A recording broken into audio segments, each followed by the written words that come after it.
These are the original injectors off my 7.3 Powerstroke that have 500,000 miles on them. And today, in this video, I'm going to be breaking down this injector, pulling everything out, showing you guys the wear and tear on it, and also, at the end of this video, telling you guys how to maintain your injectors to get them to last 500,000 miles. But first, I'd like to show you guys exactly how these oil-driven, now that you guys have seen exactly how an injector works, today we're going to be breaking down this injector. This is my 7.3 Powerstroke. I did put the new full-force diesel injectors in there. These are not the injectors these are not full-force diesel injectors. These are my old ones. I just basically took my old ones out and put them in the new box that Full Force Diesel sent us. We're going to be breaking down this here. I'm going to be unscrewing all the bolts on the top here. Going to go ahead and show you guys the wear and tear on it. First couple things that I noticed on these is that they have a bunch of rust around the tip here. So you got a bunch of rust on the outside, and other than that, O-rings look good. Everything looks sealed fine, and it does look like average normal wear and tear. I'm going to be going ahead and unscrewing these top ones here, and we're going to be pulling this apart, showing you guys exactly what's inside. I've never done this before. This is the first time I've ever looked at these injectors on my 7.3 Powerstroke. Like I said, original injectors, they had 490,000 miles on them. Not the 500,000 that I advertised in this video, but I did decide to take these out early, so they weren't faulty injectors. They were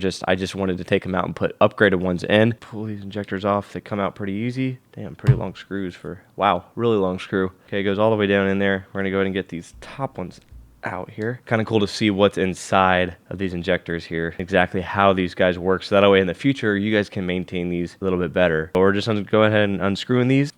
Ooh, okay, so right off rip here, the top panel comes right off. Oh, we got more screws in there. All right, now that we got those off, so what happens is pulls that top off, and then it comes with a little gasket thing that goes into there. Now we got to get these other pieces off in here. That guy literally just breaks right off. Ooh, there goes all the oil. Uh-oh. Lots of oil, little oil spill. Wow, okay, that guy came right out here. So you guys can see, oh, then another little spring here. So now we're pulling out the next piece here, as you guys can see. 500,000 miles on these pieces here, but lots of oil in there, as you guys can see. And that's all the pieces that's really in there. As you guys can see, all the pieces to the injectors here, everything kind of looks still good. Now, obviously, if they were new, it would have been a little bit different, looked a little bit nicer. But I mean, for 500,000 miles, these pieces look like they're pretty much brand new. The only thing I can tell is the rust on the outside here of the actual main case of the injector. But other than that, everything looks fine. Everything looks sealed okay. We got all the pieces that are involved in the actual injection process. Now we have 8 more injectors over here, and all of them kind of have the same story. They got a lot of rust around the side, and then everything else on the inside looks good. Same thing with this one, a lot of rust on the outside here, and then everything else looks good. This is the breakdown here. Everything looks great after 500,000 miles. Now I'm going to show you guys how I got it to last that long. The first one, guys, is going to be changing your oil. I made sure to change my oil every 3,000 to 5,000 miles, and personally, I think it was one of the game-changing factors into why I got my injectors to last so long. That is the main contributing factor to my long-lasting injectors, but that is not the only thing, and it is also going to be updating my fuel filters. So as you guys might know, I did have one injector go out at around 420,000 miles. The reason for that was because the fuel tank, actually the filter that filters out any particles, decayed inside my fuel tank and actually launched plastic particles inside my fuel line. That being said, my injectors weren't getting any fuel, and it caused the number 8 injector to go out. That being said, changing your fuel filters, I like to change them between every 10 and 20,000 miles. That ensures that my fuel filters are updated and I get no bad fuel in my injectors. That is the main cause of why injectors go bad, is bad fuel. Pretty much every single regular maintenance day, you want to go ahead and change your fuel filters. To the third one, and that is going to be your oil filter. I like to change this every single oil change. So between 5 and 10,000 miles, the oil filter was always updated, making sure the injectors were getting very clean oil. I always use the Motorcraft oil filters, and that ensured that I got the best oil into my injectors, since these are oil driven injectors. Now it's different for the 6.7 Powerstroke, but for the 7.3 Powerstroke, they are oil driven, and the cleaner oil that you can put in them, the longer that they will last. So the next thing is going to be, I know this is kind of a controversial one, but the tuning on your truck, that's a big one. So for my tuning,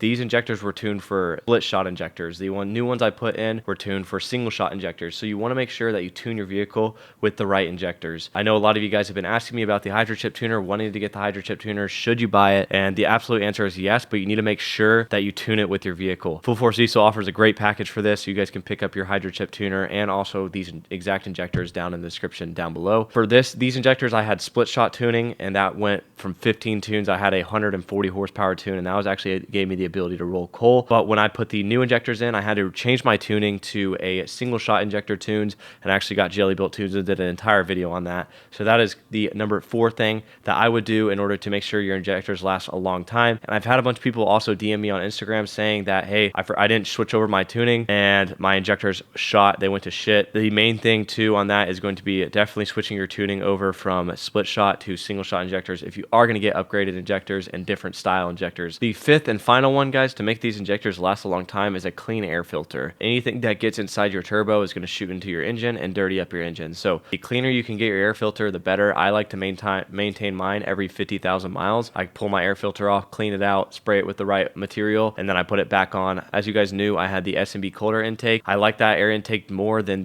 some of these Sinister Diesel Canon air intakes, just because that intake has a box around it and just filters out a lot more of that dust than the open Canon filters do. You will keep your engine clean with S&B cold air intake, and also you will be able to build up a lot more boost with the cold air intake that I've seen. That is the 5th reason and the final thing that I'm going to leave you guys with. That is to maintain these injectors and make them last 500,000 miles. If you want to pick up Powerstroke Central merch, you guys can. Also on the truck hunt update, truck hunting is going good. I've looked at about 15 to 20 trucks so far. I'm trying to break down exactly what I want. They're kind of moving pretty fast. So when I figure out which one I want, it obviously sells faster than I can get it. Still waiting on some money, but once I get that, then we'll go ahead and purchase the truck for you guys in the next couple of days. I'm looking at a 6.7 Powerstroke. All depends on what I get from insurance, but if I get more, I'm obviously going to buy a 6.7. If I get less, I'm obviously going to try to look for a 7.3. I don't want a 7.3. I really do want a 6.7, just so that way I can kind of make good, better content for you guys and kind of change the truck around. And then we'll look at buyback options on the 7.3 Powerstroke. So,